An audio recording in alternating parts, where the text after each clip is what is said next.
Ce mardi 10 avril, baptême du micro-tunnelier qui participe aux travaux souterrains pour la création d'une station de pompage.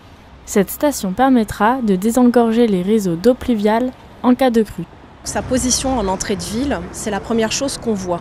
Donc l'intégration dans l'environnement a été très importante à cette entrée de ville qui est quand même marquée par un aspect très industriel, par le futur site du SMI, site de maintenance des infrastructures. Le jour est un jour un peu particulier. L'entreprise qui réalise le creusement sous les voies SNCF pour se rapprocher de la Seine utilise le micro-tunnelier.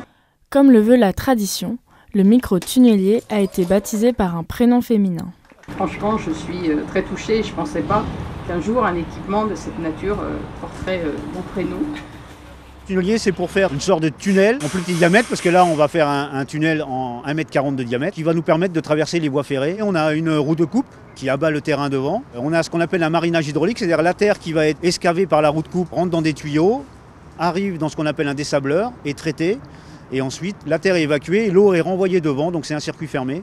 Et ça permet d'avancer, de mettre des tuyaux derrière et de faire la traversée en toute sécurité. Une fois tout le matériel installé, le tir doit se dérouler en continu. 5 jours de tir, le micro-tunnelier aura traversé les 70 mètres de terrain.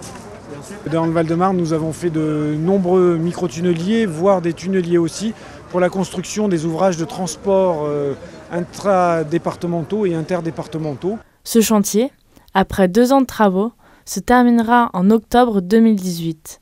Son coût, 17 millions d'euros.